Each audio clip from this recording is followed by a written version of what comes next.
¿Me escucha? Claro. Buenas Sí, ya tardes. se Yo le no les escucha. escucho a ustedes, pero voy a intentar algo. Ténganme paciencia, ¿sí?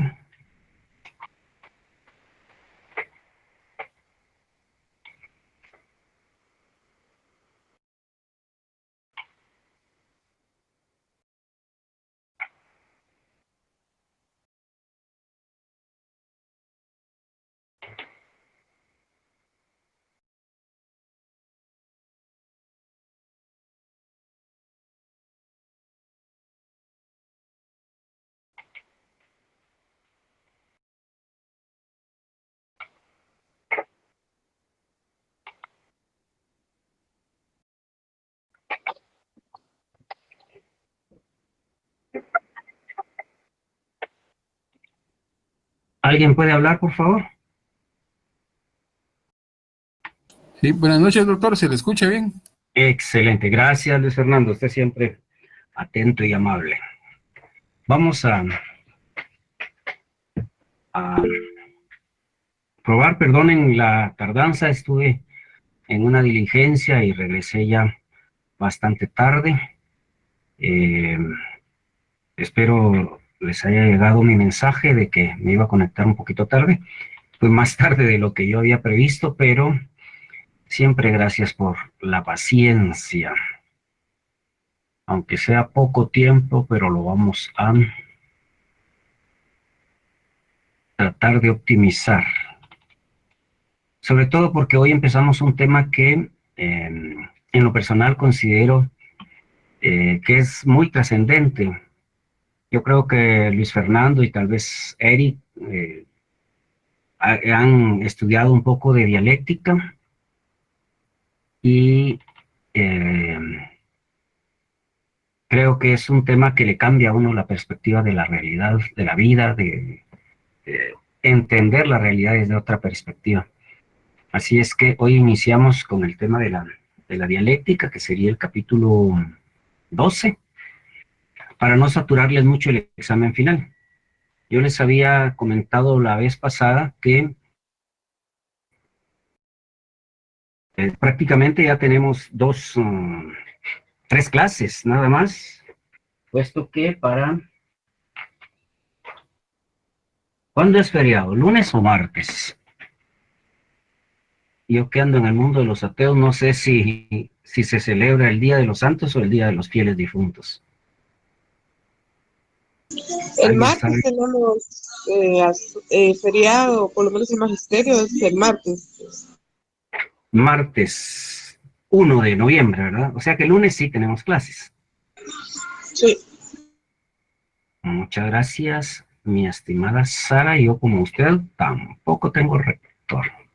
Entonces, bueno, tenemos prácticamente 4 clases. Yo esperaría desarrollar el capítulo 12 en lo que resta de la clase de hoy y la del miércoles, para dedicarnos el capítulo 13 al próximo lunes, y el siguiente miércoles haríamos un pequeño eh, repaso, un pequeño simulacro de examen para que ustedes estén ya bien depuraditos.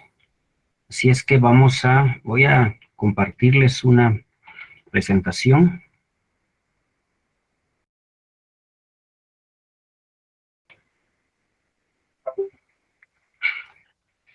Sobre este tema, yo me imagino que ustedes ya vieron en mi canal de YouTube que tenemos,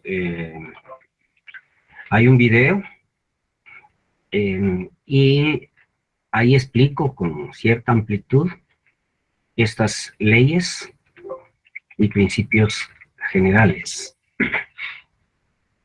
Yo les comenté la clase pasada que hablar de dialéctica es hablar de ver la perspectiva desde lo múltiple, desde lo complejo, desde todos los factores que intervienen para conocer la realidad.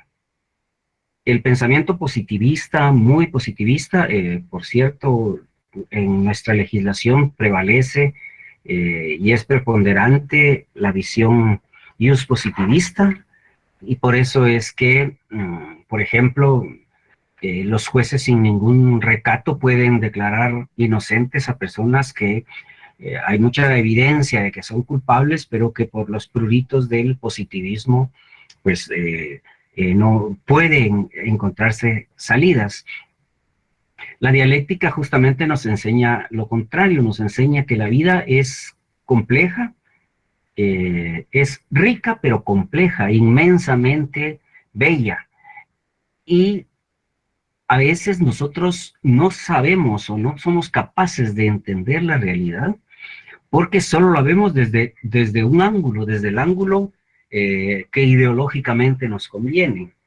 La dialéctica, eso sí, les sé decir, se mete con nuestros principios más profundos. Voy a responder, buenas noches, de las dos corrientes, ¿cuál es la mejor? ¿Ius naturalismo o ius positivismo?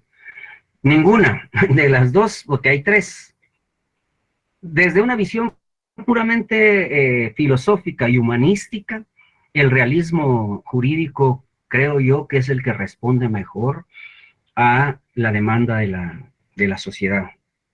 El realismo parte del consenso, es una de las vertientes del intersubjetivismo y necesariamente exige diálogo, exige comprensión, exige debate y exige posibilidad de argumentación.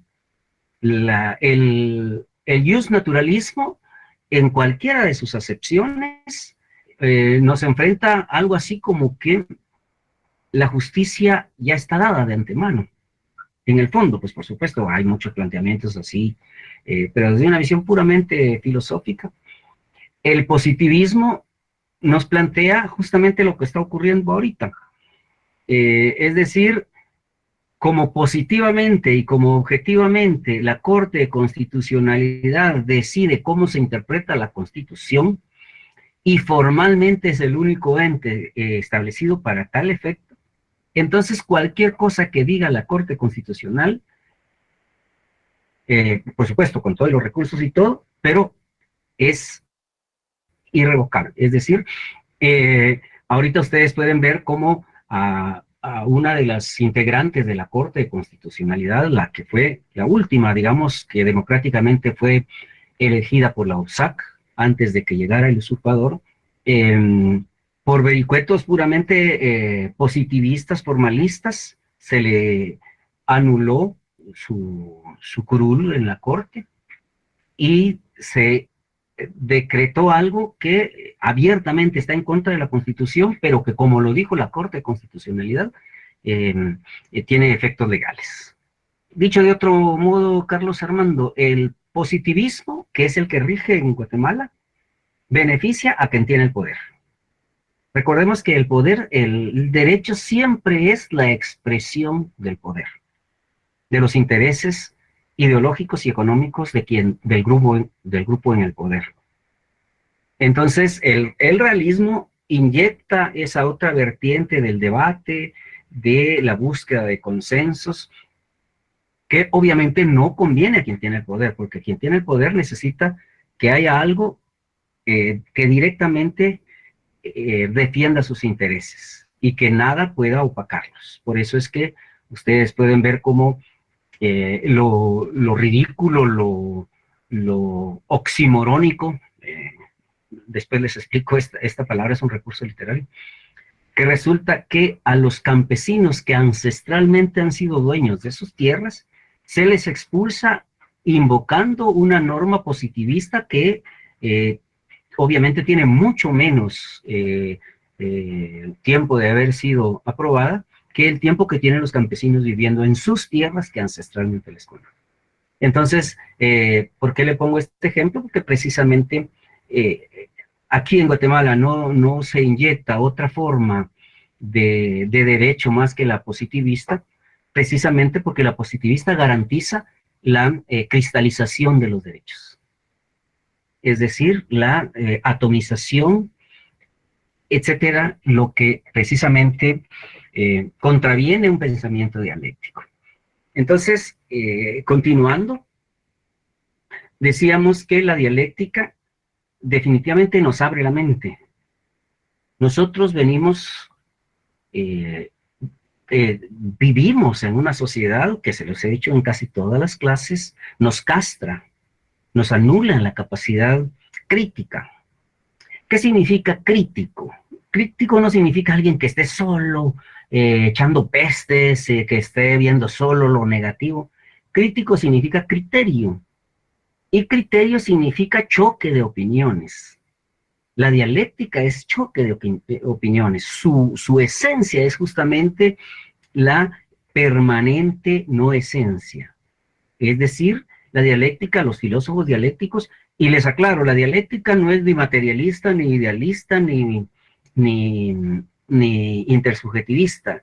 Es una especie de supra o macro metodología de la filosofía y en general de las ciencias. ¿Qué caracteriza la dialéctica? En primer lugar, entender que la realidad es múltiple. Posiblemente yo se las voy a explicar desde una visión materialista, porque yo soy materialista, pero quien desarrolló a su pleno modo la dialéctica es el filósofo más idealista de todos, que es Hegel, y que él, imagínense, a la corriente hegeliana se le llama idealismo absoluto. Es decir, bueno, me sería un poco complicado explicarles la filosofía de Hegel, pero cuando puedan, léanla, es fascinante. Yo ahorita me estoy releyendo su teoría en un folletito muy bueno, es una colección muy bonita de libros que vi, en donde condensan la filosofía de los autores, y Hegel, que es uno de los que yo he leído desde hace muchos años, pues estaba ahí. Me estoy disfrutando de nuevo esa interpretación que se hace de Hegel. Pero les decía, Hegel es un filósofo ultraidealista. De hecho, su idealismo es el idealismo absoluto. Es todavía más radical que el idealismo trascendental de Kant, y que se fundamenta en el idealismo objetivo de Platón. Bueno, pero en cualquiera de los casos, yo aprendí dialéctica desde la vertiente materialista, desde el marxismo, y por supuesto, ahora practico la dialéctica desde la vertiente del intersubjetivismo. Con esto les quiero decir que no está casada con ninguna corriente filosófica, sino que es en sí la corriente, por decirlo de una manera, es la forma de pensar. ¿Qué ocurre con la dialéctica? Que sostiene que la realidad, que obviamente la realidad está emparentada con el mundo concreto, o en dialéctica se le llama el mundo de contenido concreto, es decir, ese mundo en donde tocamos, en donde escuchamos, en donde degustamos. Ese mundo de contenido concreto constituye nuestra realidad. Ahora bien, la realidad no se presenta de forma transparente a nosotros, porque cada uno de nosotros, como sujeto, como ser humano, como ser con experiencia, cada uno de nosotros ha acumulado ciertas experiencias que le hace percibir la realidad desde esa dialéctica de sus percepciones. Es decir, esto es una taza a secas desde una visión material, pero esta taza, desde mi perspectiva, que adoro el café y que soy huehueteco, y en Huehuetenango, pues el café es de mucha calidad.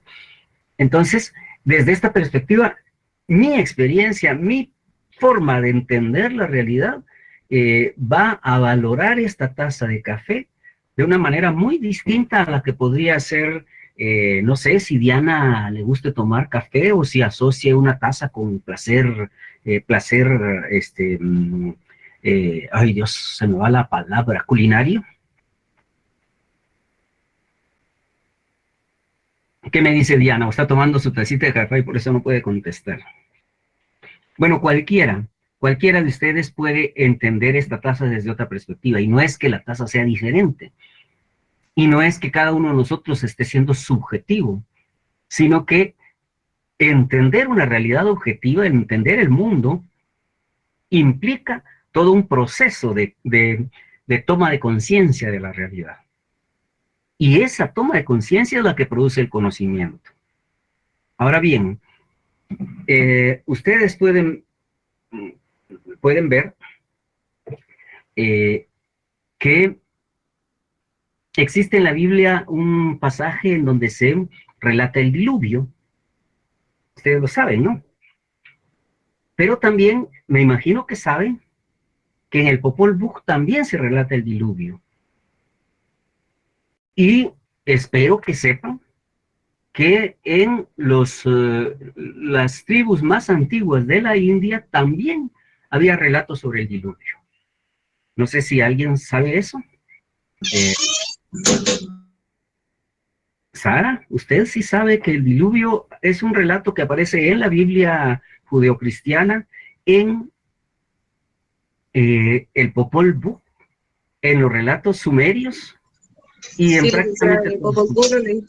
¿Perdón? En la Biblia, bueno, sí, pues en la Biblia lo doy por sentado, pero también lo leí en el Popol Vuh, es muy cierto. Ahí también está. Ujú.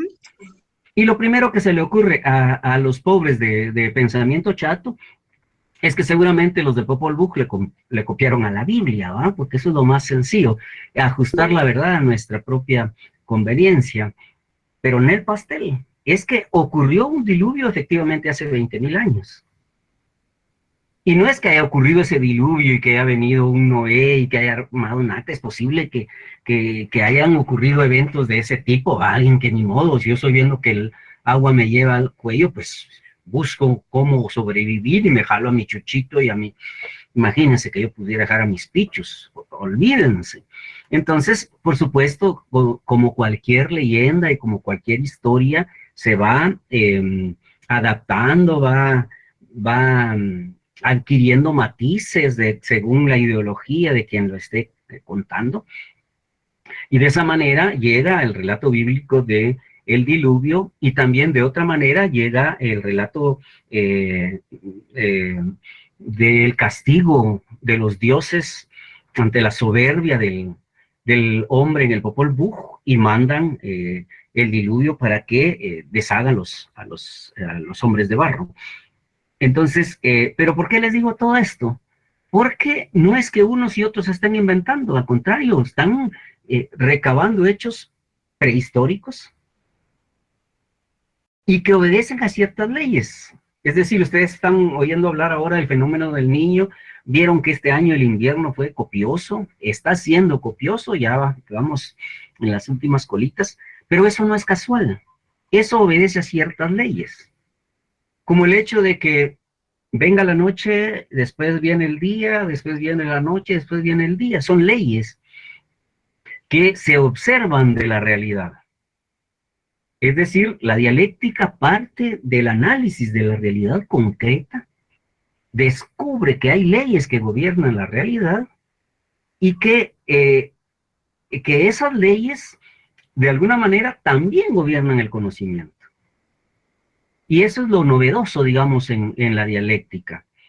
Que los filósofos idealistas puros, que no tienen el componente dialéctico, asumen, por ejemplo, Kant, solo por ponerles un ejemplo, Kant decía que nosotros somos seres en dos dimensiones, bidimensionales. Nuestra dimensión puramente animal, biológica, que nos hace tener necesidades, comer, defecar, dormir, cobijarnos, etcétera. Y Kant le llamaba nuestro ser nouménico, es decir, nuestras ideas, desde una visión idealista, nuestra alma. Entonces, al separar cuerpo y alma, aparentemente el alma obedece a ciertas leyes y el cuerpo obedece a otras. Pero la dialéctica, en primer lugar, no descubre, sino que desarrolla la teoría que cuerpo y alma son un todo organizado. Son un todo organizado, pero que de alguna manera, a la vez que se oponen, siempre están juntos. Imagínense que la cabeza dijera al cuerpo, ah, vos cómo me estás jodiendo con estos tus males, qué sé yo, que el dolor en los pies, ah, mejor me voy a ir por otro lado y ¡blum! Se va. Obviamente no podría, ¿verdad? Porque para que el cerebro exista necesita del cuerpo, y el cuerpo necesita de alguien o de un elemento propio interno que a su vez posibilite el buen funcionamiento armónico. Entonces, cuando se tiene esa visión del ser humano como un ser escindido, en donde su parte, de hecho, en la tradición judeocristiana, el cuerpo es como que la putrefacción del alma, y cualquier tentación carnal es pecado, porque se quiere pretender que solo nuestra alma es importante. ¿Estamos? Pero ¿qué pasa con la dialéctica cuando se da cuenta que cuerpo y alma son dos caras de una misma realidad? Entonces también se da cuenta que si la naturaleza, si el mundo obedece a ciertas leyes, pues obviamente el conocimiento también va a obedecer a esas leyes. Entonces la dialéctica es esa filosofía que a partir de ese conocimiento simple y llano de la realidad, persigue demostrar y explicar cómo actúa el pensamiento, y cómo el pensamiento también obedece, las formas del pensamiento no son más que una expresión de las leyes de la naturaleza, porque el pensamiento es parte de la naturaleza. Es decir, el ser humano es único e indivisible, pero dentro de esa indivisibilidad hay fuerzas internas que, a la vez que se rechazan, se complementan. Y de esa manera nosotros, como ser humano, somos naturaleza y somos esencia nouménica. Y nuestra esencia nouménica, o sea, nuestro cerebro, nuestro pensamiento, es parte de nuestro cuerpo. El alma está compuesta, sí, Christian plantea que el alma está compuesta por mente y espíritu. Por supuesto, ya aquí tendríamos que entrar a pormenores de alma, la palabra alma, desde qué visión. Por ejemplo, un materialista como yo, un ateo como yo, pues obviamente habla de que el alma no es más que esa forma de conciencia que nos permite amar la vida, por ejemplo. Amar esta vida, esta única vida. Y por supuesto, desde esa perspectiva, mente y cuerpo son uno solo, ¿verdad? Ahora bien, habría que ver, pareciera que Cristian lo plantea desde una visión cristiana o desde una visión religiosa, por lo menos, ¿no?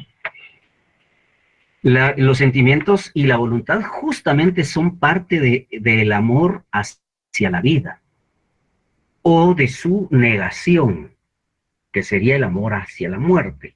Desde una visión puramente psicoanalítica, nuestras tendencias, nuestras pulsiones son hacia la vida o hacia la muerte.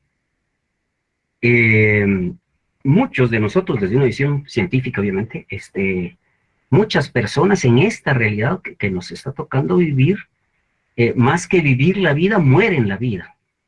Son esas personas cuadradas, esas personas que asumen que todo tiene que ser exactamente como se prescriben las cosas. Sí, Santo Tomás de Aquino, gracias, Cristian, me imaginé que por ahí iba la cosa. Entonces, por supuesto, desde esa visión se generan sentimientos de negatividad hacia las personas. Un verdadero ateo lo primero que hace es amar a la humanidad, porque ve en cada sujeto un hermano, un congénere, un ser cuya libertad es parte de la propia libertad. Pero estos ya son, como les decía, rollos del capítulo 2. De momento la dialéctica se plantea eso. Insisto, Tomás de Aquino tuvo todo un capítulo dedicado a la dialéctica. Casi todos los filósofos, ya sean materialistas, idealistas, intersubjetivistas, asumen la dialéctica como la forma o como la metodología para acceder a la realidad tal cual es, incontaminada. Un pensamiento positivista accede a la realidad desde su perspectiva. Un cristiano accede a la realidad desde su perspectiva. Y en cambio alguien que tiene una mentalidad dialéctica accede a la realidad entendiendo por qué el cristiano piensa de tal manera, por qué el ateo piensa de tal manera, por qué el maometano piensa de tal manera.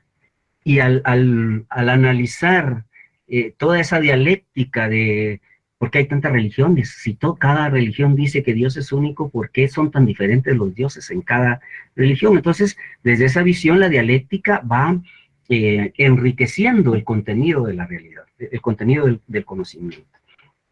Entonces, la dialéctica nos empuja a saber que la realidad es infinitamente rica y que conocer la realidad no es un acto simple y mecánico de aprehenderla.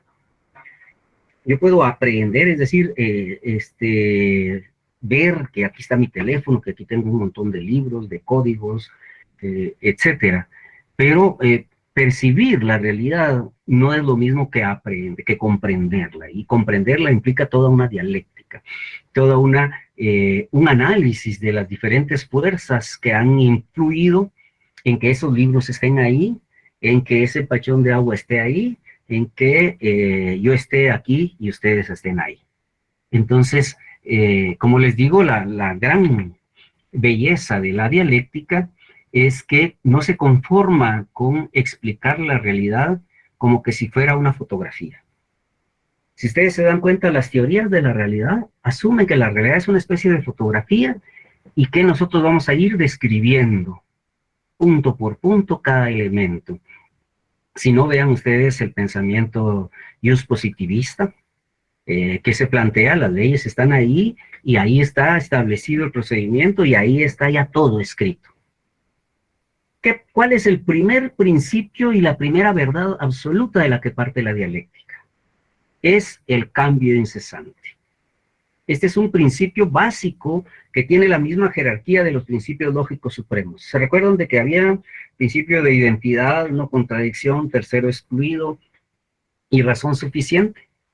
Pues equivalente a ese son los dos principios dialécticos, el cambio incesante y la concatenación universal. Cambio incesante significa que si queremos conocer la realidad, lo primero que tenemos que saber es que esa realidad que queremos conocer se está transformando permanentemente. Es decir, absolutamente ningún conocimiento puede jactarse de describir la realidad de forma perfecta y para siempre. Porque cuando se termina de hacer la descripción, ya la realidad cambió en algo. ¿Sí? Imagínense ustedes que me describieran a mí como un señor de 55 años, con el pelo todavía más negro que canado, y sale esa descripción dentro de 30 años, no sé si todavía va a estar vivo dentro de 30 años. Le prometí a mi pareja que 33 años más, pero no sé si le voy a poder cumplir. Bueno, imagínense que alguien me ve dentro de 30 años y dice, no, ese no es. ¿Por qué? Porque no tiene el pelo así de negro, como lo están describiendo. Por supuesto, quien me describe ahorita con el cabello negro no está mintiendo, pero jamás va a pretender que esa descripción sea universal y sea eterna. Cada descripción de la realidad tiene que asumir como uno de sus elementos el cambio. Ahora bien, el cambio incesante, o sea, lo primero que se plantean los filósofos dialécticos es explicar por qué cambia la realidad. Ustedes me imagino que saben que todo cambia, ¿verdad? Y eso, pues, o sea, decir que todo cambia no es decir nada, es decir algo muy obvio. Ahora lo importante es por qué cambia. ¿Por qué esta taza que hace 10 minutos estaba llena ahora está vacía? Casi vacía, por fortuna, porque todavía tengo unos tragos ahí. Bueno, pues la primera respuesta sería, por supuesto, porque el Lick se ha estado tomando el café. Para alguien de pensamiento simple, pues con eso ya es suficiente. Pero tendría que venir, ¿y por qué está tomando café? Y a esa realidad otra y otra y otra y otra, hasta llegar a un infinito. Pero en ningún caso se explicaría el cambio en sí mismo. ¿Por qué cambian las cosas? ¿Por qué la realidad cambia? Y Heráclito de Éfeso decía hace 25 siglos que ninguna persona puede bañarse 2 veces en el mismo río, puesto que digamos, él decía, si yo llego mañana al río, yo no voy a ser el mismo y las aguas no van a ser las mismas. Entonces, como dice Cristian, el mundo está en constante cambio, Cristian y Sara. El mundo está en permanente evolución. Ahora bien, ¿por qué está en permanente evolución? Y ahí viene, como les digo, lo que destapa todo este embudo de conocimiento. Porque es muy fácil hablar de que todo cambia, pero explicar por qué cambia, eso sí ya nos da una perspectiva científica de la realidad, del movimiento. Y la explicación es, desde una visión dialéctica, que toda realidad cambia porque contiene en el interior de sí mismo fuerzas que a la vez que se atraen, se oponen. Ustedes están vivitos y coleando ahorita. Y están pensando, ay, ese viejito que nos está dando clases. Pero ustedes mismos llevan potencialmente la posibilidad de estar muertos. Feo hablar de este tema, ¿no? Decía Schopenhauer que uno de los grandes problemas de nuestra civilización es que le tenemos miedo a la muerte. Y entonces la muerte se convierte en un tema tabú, en un tema vedado, del cual no se puede hablar. Pero él decía, ¿y qué les parece si empezamos a hablar de la muerte como algo natural? Como algo que está ahí, que está inscrito, cualquiera de ustedes, yo, ahorita le puede dar un paro cardíaco. Un amigo mío que era muy dado a ir al gimnasio y todo eso, era muy sano, y se murió de repente de un paro cardíaco, después de hacer su rutina en el gimnasio. Y en la flor de su juventud, pero palmó. Entonces, ¿eso qué significa? Que al interior de toda realidad, estoy hablando ahorita de ejemplos de seres humanos, pero en realidad, cualquier forma en que se presente la realidad, lleva dentro de sí la semilla de su opuesto. Y la posibilidad de que, producto de esos cambios, explote y se transforme la realidad en algo diferente. Entonces, los filósofos dialécticos tratan de explicar el cambio, pero lo hacen a partir de averiguar el movimiento interno de cada realidad, y a ese le suman el movimiento externo. Es decir, imagínense, yo me propuse vivir 86 años, porque me di cuenta que después de los 86 uno ya sirve de gracejo, ya solo de carga, y entonces he planificado mi vida para vivir 86 años. Ya estoy haciendo una especie de concesión con mi pareja, porque ella me dice, no, aunque sea 2 años más, y yo le digo, va, pues, 2 años más. Pero por supuesto lo hablo en tono irónico, ¿verdad? Es decir, nadie puede planificar cuándo se va a morir, a no ser que, pues sí, uno ya tenga todo como que fríamente calculado. Pero no, yo solo por bromear digo tal cosa, ¿verdad? Ahora bien, podría darse esa situación y que en efecto yo muera dentro de 32 años, más o menos, y muera bien de un paro cardíaco, de algo que me quede dormidito y cuando despierte ya estoy muerto. Pero podría no darse, podría ser que ahorita mismo mis molestias intestinales colapsen, hagan que mi cuerpo colapse y que me muera, o que salga y un accidente, etcétera. Entonces, ¿qué significa? Que hay fuerzas internas, es decir, yo soy un ser humano, como Diana lo es, o como James lo es, y dentro de James o dentro de Christian hay elementos que están en su ADN, en la información genética, que hacen que las células vayan muriendo. ¿Es cierto o no es cierto, James? Muchas de sus células ahorita en este ratito están muriendo. Y por más que James quisiera, por más que vaya a la iglesia de Cash Luna, sus células van a seguir muriendo. ¿Eso qué significa? Que al interior de cada organismo hay fuerzas que van provocando la muerte. Y en algunos casos esa muerte implica una maduración para una plenitud de la vida. Y esa plenitud de la vida puede desarrollarse de forma armoniosa y llegar como el señor aquel japonés con 124 años y todavía alegando de por qué ya no llegan sus amigos a celebrar con él su cumpleaños. Ahora bien, a esas fuerzas internas se le suman fuerzas externas, o el movimiento externo. De manera que las celulitas que se van muriendo de James pueden no ser nada comparado con un pijazo que se pueda dar en un carro y que terminen de una vez por colapsar todas sus células. Entonces, el cambio incesante ocurre por esas dos naturalezas de movimiento. El movimiento interno, en donde ahorita les voy a explicar la ley de la unidad y lucha de contrarios, y el movimiento externo que va marcando, digamos, pautas para el desarrollo del movimiento interno. Pero por supuesto, el movimiento interno tiene una dinámica en sí mismo. Por más que esta Misha que está aquí quiera evolucionar, nunca va a dejar de ser Misha, ¿verdad? Ella va a ser Misha por siempre, porque ya hay un movimiento interno en su ADN, en sus cromosomas, que la va a hacer Misha durante toda su vida. Me estoy moviendo porque la Misha me está tapando la pantalla. ¿Se entiende? Entonces el movimiento interno de la picha, esta se llama picha, le hace desarrollarse hacia una dirección en cuanto a sus movimientos, el movimiento interno, digamos, cómo van muriendo unas células, van creciendo otras, y esas otras van provocando que estas grandes orejas que tiene, los pelos que tiene en sus bigotes, vayan creciendo, etcétera.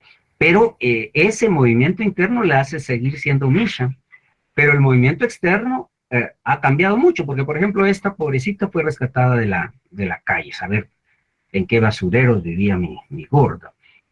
Y entonces tenía una vida precaria, de hecho ya tenía una desnutrición crónica, etcétera. El cambio de vida, que es un movimiento externo, provocó que ahora sea una lozana y bella ejemplar gatuna. Pero si hubiera seguido en la calle en donde vivía, seguramente ya ya estaría muerta. Entonces, de esa manera se explica el cambio. El principio dice, todo cambia. ¿Y por qué cambia? Porque hay movimientos internos que empujan a esa realidad hacia una dirección y movimientos externos que condicionan o que van acomodando la direccionalidad del movimiento. ¿Alguna duda sobre el cambio incesante?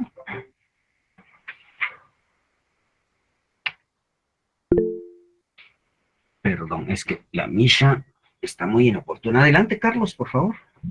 Buenas noches, doctor. Con una molestia, ¿en qué tiempo o en qué lugar y en qué momento de la historia se empezó a tener en cuenta en la filosofía lo que es la dialéctica?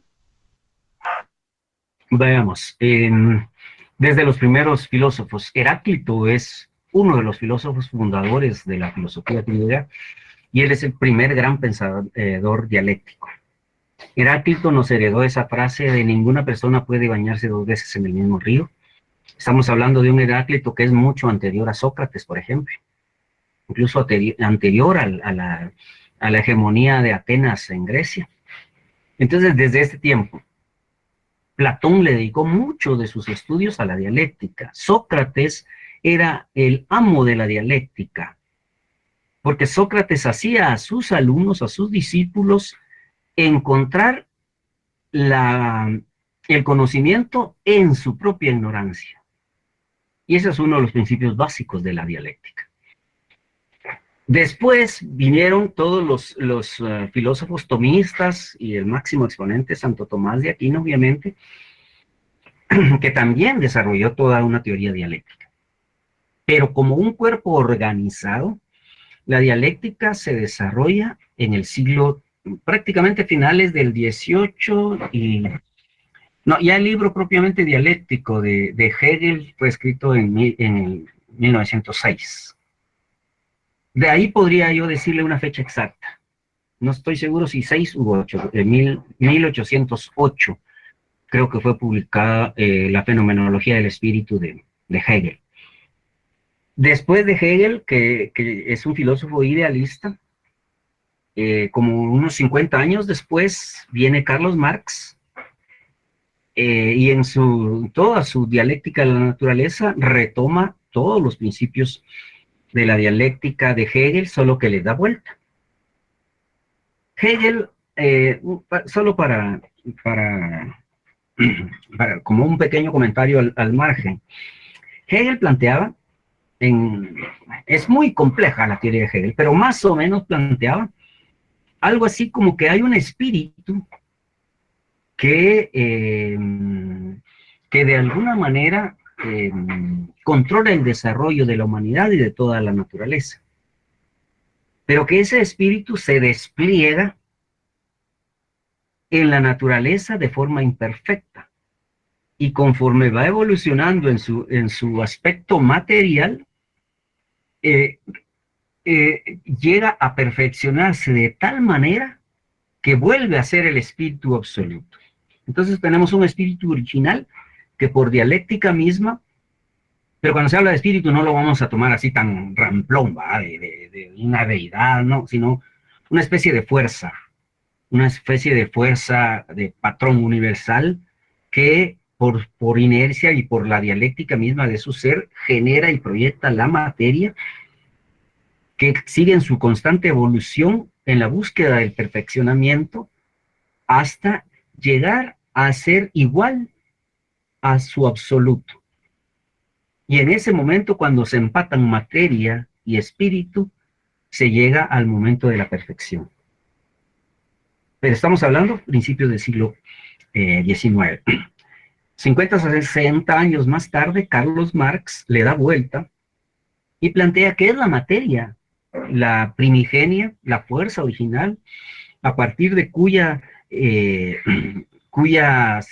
fuerzas internas y externas se va desarrollando hasta construir el espíritu. Pero ese espíritu sigue siendo materia, solo que altamente evolucionada. Y a ese espíritu se le llama pensamiento humano. No sé si con eso le contesto un poquito. Es un tema muy, obviamente, apasionante. Y como se habrán dado cuenta, a mí me apasiona mucho, mucho. Muy bien. Con este otro principio, solo se los enuncio y la próxima clase ya lo desarrollamos bien. El segundo, les decía, la dialéctica parte de dos principios que serían equivalentes o tendrían el mismo nivel jerárquico que los principios lógicos supremos, solo que aquí son aplicados a la naturaleza y al conocimiento. Es el principio de la concatenación universal. ¿Qué significa el principio de la concatenación universal? Pues que todo, absolutamente todo está encadenado, que toda la realidad tiene cierta raigambre y urdimbre que le hace que no se modifique absolutamente nada sin que repercuta en el todo. El movimiento del todo repercute en cada una de sus partes y el movimiento de cada una de las partes repercute en el todo. ¿Ya? Dice un bello y viejo poema de John Donne, es un poeta inglés. Decía, nunca busques saber por quién doblan las campanas, están doblando por ti. Es decir, independientemente de quién se muera, hay algo de la humanidad que va muriendo y como yo soy parte de la humanidad, hay algo mío que también se va muriendo. A mí siempre me recuerdo cuando se murió mi abuelita paterna, yo les escribí algo así como, prometí no llorarle, mi abuela se llamaba Betty, y hoy estoy llorando por la alegría de sentirme parte de usted que se queda viva en mí. Entonces, digamos que en general, La concatenación universal nos indica que estamos amarrados todos a todos. Y por eso les decía yo aquel principio básico de cualquiera que sea realmente ateo, el principio de amor a la humanidad, puesto que sabe que mi humanidad como sujeto no es más que la proyección de la humanidad como género. Y que cualquier ser humano, sea Christian, sea Rudy, sea Sara, sea James, ellos son tan importantes para mí como yo soy para mí mismo. Y amar a una pareja es amar a toda la humanidad. Decía Luis Cardosa de Aragón, muy bonito, porque en una mujer a todas las mujeres amamos. Por supuesto, no estaba hablando en ese sentido vulgar, sino en el sentido más humano profundo, de que cuando yo amo a mi pareja, estoy amando en ella la realización de cierto concepto de humanidad que yo tengo. Porque ella es el producto de toda esa evolución humana que ha dado como resultado justamente ella y no otra mujer. Porque en todas las mujeres a una mujer amamos y porque en una mujer a todas las mujeres amamos, decía Luis Cardosa de Aragón. Y hablaba de eso. No se puede amar a una mujer sin amar a la humanidad. Nadie, y ustedes lo han visto ahora muy frecuentemente, nadie puede decir que es cristiano si realiza acciones que contravienen los principios cristianos. Entonces, todo esto lo que significa es que estamos inmersos en una realidad que está interconectada, no solo en ese modo de Internet en el que estamos ahorita, sino que Internet sería una de tantas manifestaciones, sino en todo, en absolutamente todo. De manera que no podemos avanzar como individuos si no luchamos para que ese avance sea de todos los individuos. Y por eso reitero, ya con esta me despido, reitero lo importante de una lucha como la de la resistencia en contra del fraude, porque no se trata solo de quitar a ese pobre inepto narcotraficante, se trata de, en él se está encadenando toda la corrupción que ha venido cooptando a la universidad. Y permitirlo sería permitir toda esa corrupción. Eliminarlo a él sería luchar en contra y seguir con la esperanza de que podemos tener una universidad realmente autónoma. Entonces, eso es la concatenación universal. Adelante, Cristian, por favor. Sí, pues muy bonito el tema de hoy, bastante profundo y amplio y mucho que estudiar de eso. Pero sí, con relación a la concatenación universal, la dialéctica, ¿verdad? La dialéctica, como preguntaba Ricancoge, eso viene desde el principio, ¿verdad? Con Heráclito, Parménides, Empédocles, Anaxágoras, Demócrito, todos, ¿verdad? Y con relación a la concatenación universal, nosotros como seres humanos necesitamos de la cooperación de los otros, ¿verdad? Para que las cosas se desarrollen bien. Entonces, eso es la concatenación universal. Si la mayoría empieza a fallar, todo va a colapsar. Entonces, por ejemplo, los filósofos modernos no le pueden poner nombre a nuestra civilización, a nuestra etapa de vida, digamos, lo que nosotros estamos viviendo de los 80s a hoy.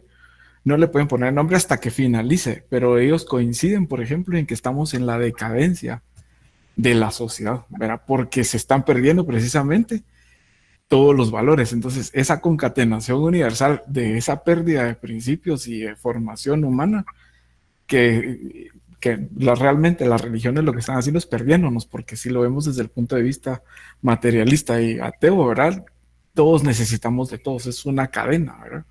Entonces es un tema muy interesante y nos afecta a todos, que si ustedes pierden sus principios, nos afecta a todos personalmente, ¿verdad? Así que vamos al súper, nos asaltan, vamos al centro comercial, nos asaltan, y entonces nos chocan y se van y se vuelve un caos, pero ya es general y no es solo de uno, sino de muchos, ¿verdad? En un solo sector. Entonces es muy interesante la cooperación humana, ¿verdad? Y es fundamental sobre todo entender más allá. Tal vez cuando veamos la tercera ley de la dialéctica, esa perspectiva pesimista pueda revertirse, pero ahí sí que los dejo como con Netflix, nos vemos en el próximo episodio. Pero, por ejemplo, decía, y solo para cerrar lo que decía Cristian, decía Facundo Cabral, el conquistador, por cuidar lo conquistado, se vuelve esclavo de lo que conquistó. Piensen en eso y van a ver que ni los multimillonarios de Guatemala, que están provocando la miseria en la que estamos la mayoría, ni ellos viven tranquilos, ni ellos se benefician de sus propios multimillones. Nos vemos el miércoles, ojalá pudieran darle una leidita al capítulo 12 para que podamos avanzar con mejores perspectivas, porque este tema, como lo dice Cristian, es muy amplio. Ya quisiera yo poder dar un curso solo de dialéctica, y estoy seguro que nos enriqueceríamos más todos. Pero, pues, mientras eso puede ocurrir, nos vemos el próximo miércoles. Hasta la vista. Gracias, feliz tarde. Feliz tarde y feliz noche.